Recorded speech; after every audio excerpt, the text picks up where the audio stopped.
출애굽기는 총 40장으로 구성되어 있습니다.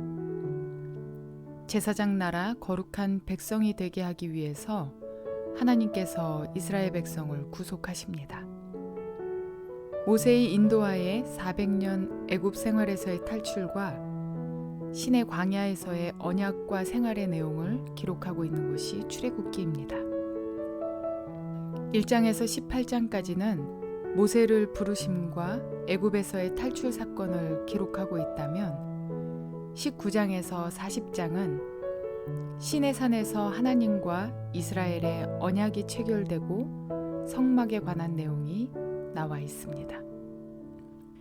오늘 우리가 함께 통독하게 되실 출애굽기 1장에서 2장의 내용은 이러합니다.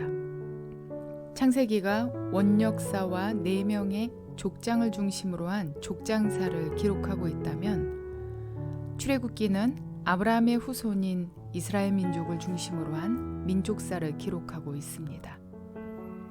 출애굽기 1장은 일찍이 하나님께서 아브라함에게 하셨던 자손에 대한 약속이 성취되었음을 보여주고 있습니다.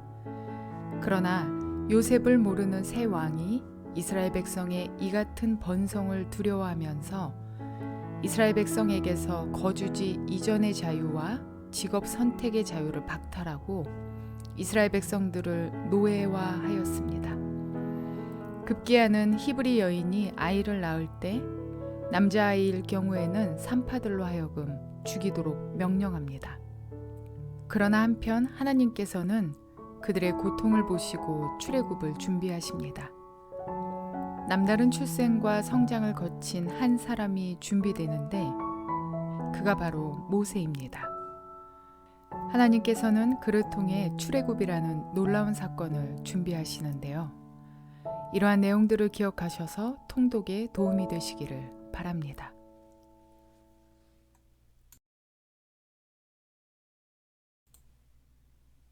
출애굽기 1장. 야곱과 함께 각각 자기 가족을 데리고 이집트로 내려간 이스라엘의 아들들의 이름은 르우벤과 시므온과 레위와 유다와 이사갈과 수불론과 베냐민과 단과 납달리와 갓과 아셀이다. 이미 이집트에 내려가 있는 요셉까지 합하여 야곱의 혈통에서 태어난 사람은 모두 70명이다. 세월이 지나서 요셉과 그의 모든 형제와 그 시대 사람들은 다 죽었다. 그러나 이스라엘 자손은 자녀를 많이 낳고 번성하여 그 수가 불어나고 세력도 커졌으며 마침내 그 땅에 가득 퍼졌다. 요셉을 알지 못하는 새 왕이 일어나서 이집트를 다스리게 되었다. 그 왕이 자기 백성에게 말하였다. 이 백성 곧 이스라엘 자손이 우리보다 수도 많고 힘도 강하다. 그러니 이제 우리는 그들에게 신중히 대처하여야 한다. 그렇게 하지 않으면 그들의 수가 더욱 불어날 것이고 또 전쟁이라도 일어나는 날에는 그들이 우리의 원수들과 합세하여 우리를 치고 이 땅에서 떠나갈 것이다. 그래서 이집트 사람들은 이스라엘 자손을 부리는 공사 감독관을 두어서 강제 노동으로 그들을 억압하였다. 이스라엘 자손은 바로가 곡식을 저장하는 성읍 곧 비돔과 라암셋을 건설하는 일에 끌려나갔다. 그러나 그들은 억압을 받을수록 그 수가 더욱 불어나고 자손이 번성하였다. 그래서 이집트 사람들은 이스라엘 자손을 몹시 싫어하였고 그들을 더욱 혹독하게 부렸다. 이집트 사람들이 흙을 이겨 벽돌을 만드는 일이나 밭일과 같은 온갖 고된 일로 이스라엘 자손을 괴롭힘으로 그들의 일은 매우 힘들었다.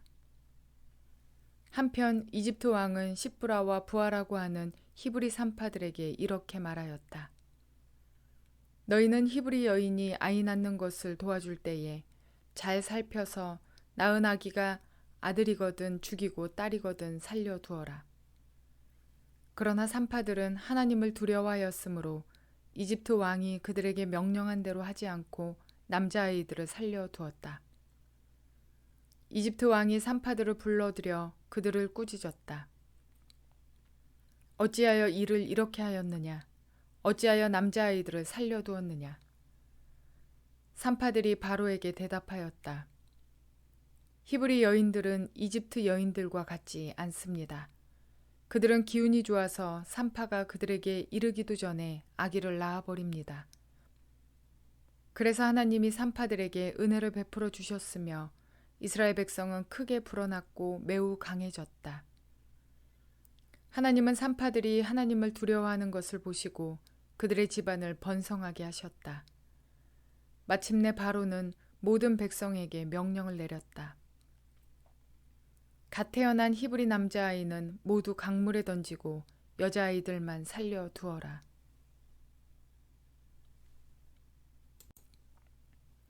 출애굽기 2장. 레위 가문의 한 남자가 레위 가문의 한 여자를 아내로 맞이하였다. 그 여자가 임신을 하여 아이를 낳았는데 그 아이가 하도 잘생겨서 남이 모르게 3달 동안이나 길렀다. 그러나 더 이상 숨길 수가 없어서 갈대 상자를 구하여다가 역청과 송진을 바르고 아이를 거기에 담아 강가의 갈대 사이에 놓아 두었다. 그 아이의 누이가 멀찍이 서서 아이가 어떻게 되는지를 지켜보고 있었다. 마침 바로의 딸이 목욕을 하려고 강으로 내려왔다. 시녀들이 강가를 거닐고 있을 때에 공주가 갈대숲 속에 있는 상자를 보고 시녀 한 명을 보내서 그것을 가져오게 하였다. 열어보니 거기에 남자아이가 울고 있었다. 공주가 그 아이를 불쌍히 여기면서 말하였다. 이 아이는 틀림없이 히브리 사람의 아이로구나. 그때 그 아이의 누이가 나서서 바로의 딸에게 말하였다. 제가 가서 히브리 여인 가운데서 아기에게 젖을 먹일 유모를 데려다 드릴까요? 바로의 딸이 대답하였다. 그래, 어서 데려오너라. 그 소녀가 가서 그 아이의 어머니를 불러왔다. 바로의 딸이 그에게 말하였다. 이 아이를 데리고 가서 나를 대신하여 젖을 먹여다오. 그렇게 하면 내가 너에게 삭슬 주겠다. 그래서 그 여인은 그 아이를 데리고 가서 젖을 먹였다.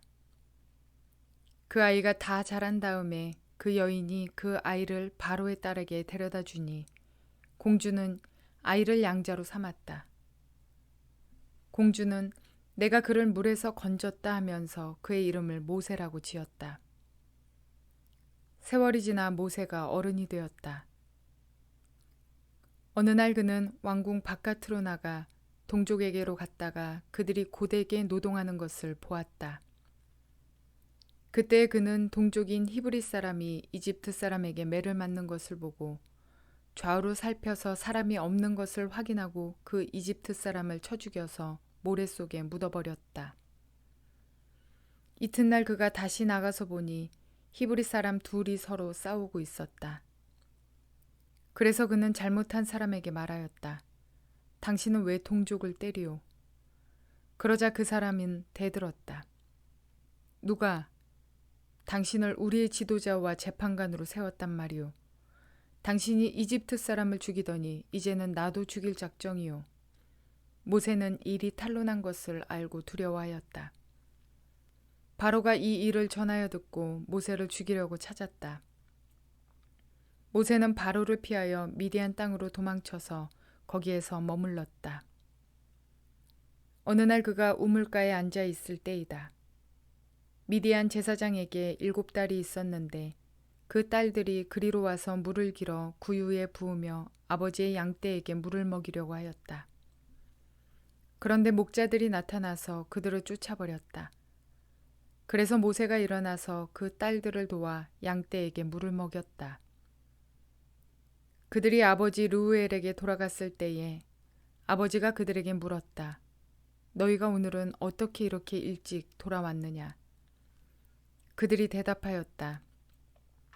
어떤 이집트 사람이 목자들의 손에서 우리를 구하여 주고 우리를 도와서 물까지 길어 양떼에게 먹였습니다. 아버지가 딸들에게 말하였다. 그 사람이 어디에 있느냐? 그런 사람을 그대로 두고 오다니 어찌 그럴 수가 있느냐? 그를 불러다가 음식을 대접해라. 루엘은 모세가 기꺼이 자기와 함께 살겠다고 하므로 자기 딸 십보라를 모세와 결혼하게 하였다.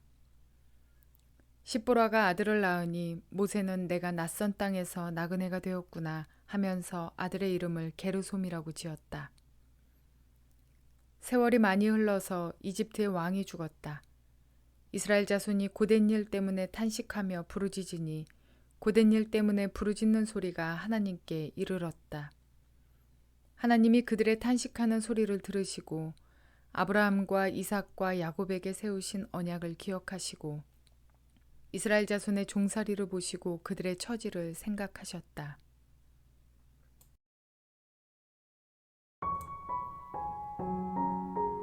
모세의 출생과 성장 과정을 보면 참으로 드라마틱합니다. 장문으로 드러나 있지는 않지만 짧은 문장들을 통해서도 충분히 그러하다는 것을 알 수 있습니다. 세상의 어떤 악한 통치자가 하나님의 계획을 방해하고 막으려 한다 해도 또한 하나님의 백성을 억압하며 압제할지라도 하나님께서는 이를 방관하지 않으시며 그 가운데 위대한 역사를 이루어 가십니다. 이 일을 위해 모세를 택하셨고 그를 훈련시키십니다. 모세가 죽음의 위기에서 애굽 공주의 아들이 된 것, 그리고 그가 자신의 친모의 젖을 먹으며 자라온 것, 이후 애굽 왕국에서 성장한 것까지 어느 것 하나 우연이 아닌 하나님의 인도하심입니다. 그는 친모의 손에서 자라며 히브리인으로서의 민족성이 형성되었습니다. 그래서 자신의 동족을 돌아보고자 나갔다가 애굽 사람을 쳐 죽이는 사건이 벌어졌습니다. 훗날 모세가 하나님의 명령에 따라 이스라엘 백성을 출애굽하기 위해 바로를 찾아가 하나님의 뜻을 전하는데요. 애굽의 왕을 만난다는 것이 말처럼 쉬운 일이 아닙니다. 우리가 청와대에 아무나 드나드는 게 아니듯 말입니다. 모세가 바로의 공주의 아들로 장성하기까지 꽤 오랜 시간이 걸렸는데요. 그 사이 그는 왕궁의 법도와 절차와 그리고 외교와 정치, 경제, 문화 등등 애굽의 최고 교육을 받아왔기에 바로 왕을 찾아가서 대면할 수 있던 것입니다. 또한 이후에 수십만 대군의 이스라엘 백성을 이끌고 광야 생활을 한 것도 그가 애굽 사람을 죽이고 바로 왕을 피해서 도망하였던 광야의 생활, 그곳에서 장인의 양을 치며 살던 그 일들이 큰 도움이 되었을 것입니다. 우리는 성경에 나오는 많은 인물들의 결과를 보며 동경합니다. 그러나 그 과정은 살펴보지 않기도 하고 알지만 겪고 싶지 않아 하기도 합니다. 하나님의 사람이 하나님의 계획에 쓰임받기 위해서는 그만한 훈련이 꼭 필요하며 하나님께서는 그 이상의 훈련으로 우리를 단련시켜 주십니다. 오늘도 하나님의 언약의 백성된 저와 당신을 통해 일하시는 하나님께서는 우리가 잘 훈련되어지기를 기다리고 계십니다. 하나님의 크심을 기대하며 작은 우리 각자의 자리에서 견고한 정금으로 거듭나는 저와 여러분 되시기를 주님의 이름으로 축원을 드립니다.